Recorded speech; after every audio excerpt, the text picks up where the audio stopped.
Our project was the classic video game Tank City. The premise of the game is that the user is a tank trying to kill all the enemy tanks before they destroy the flag.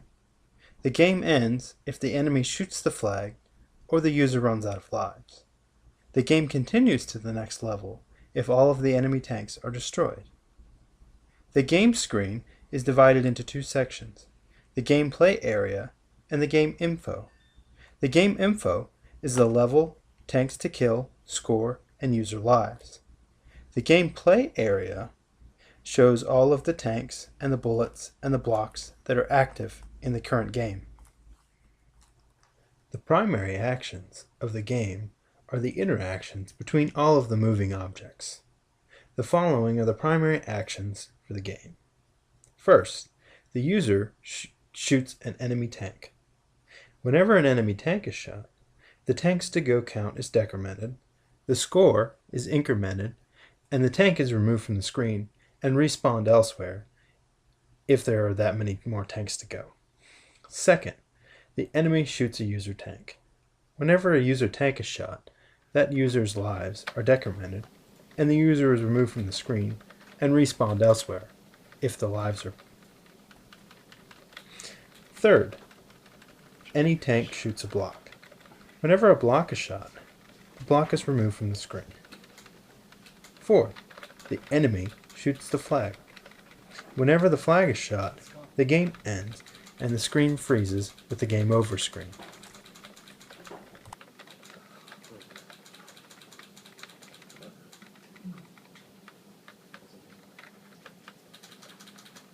You can shoot the duck frogs down here. You're that good, I guess. Like when the duck is in the grass, you start shooting.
The biggest difficulty for the project is handling the large number of independently operating objects at the same time.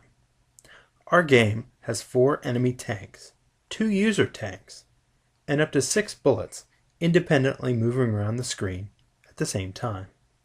This difficulty led us to implement an arbiter that would handle all of the action requests in a serial manner.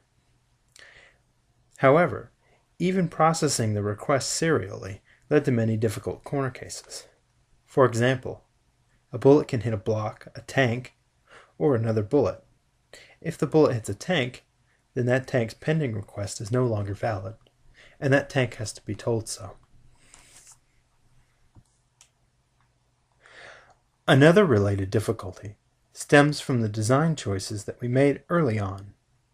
We originally chose a 2x2 tile tank, a 2x1 tile bullet, and a 1x1 tile block.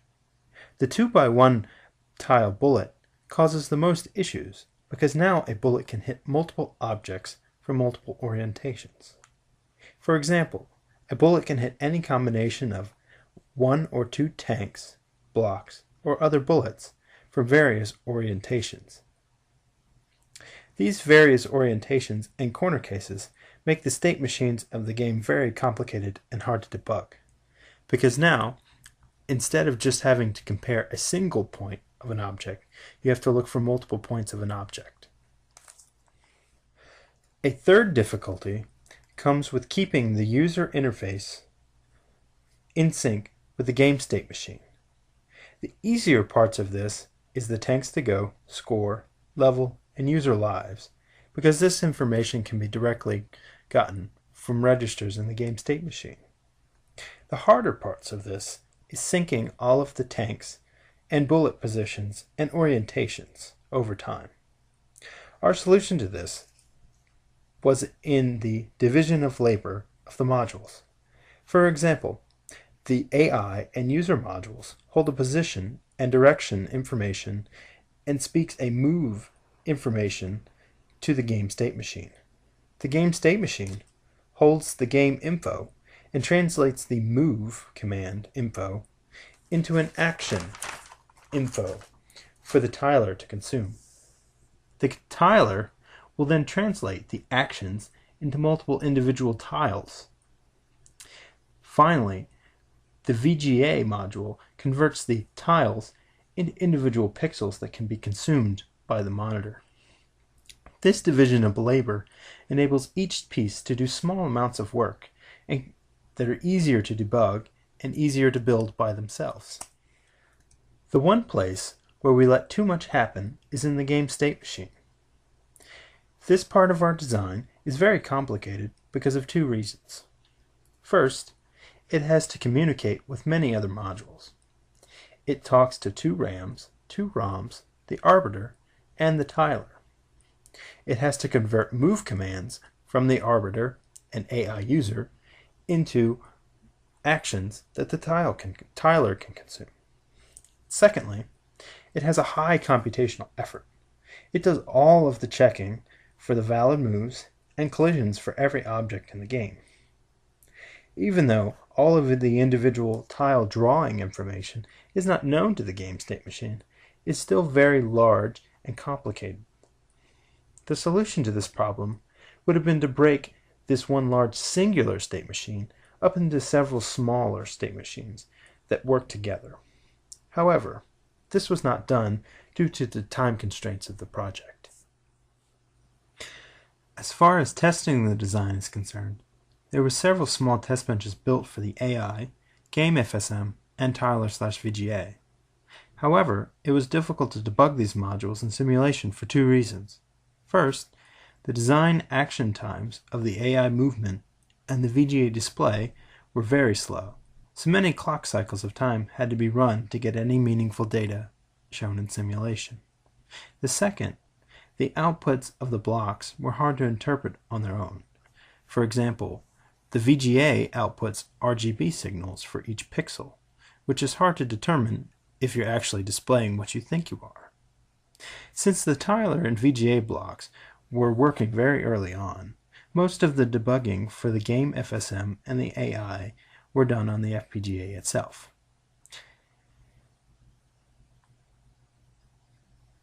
There is debug information that is displayed from the tiler and VGA in the lower right-hand corner of the screen. It shows the action, type, row, and column sent to the tiler from the game FSM. This enables the game FSM to be debugged from the VGA side.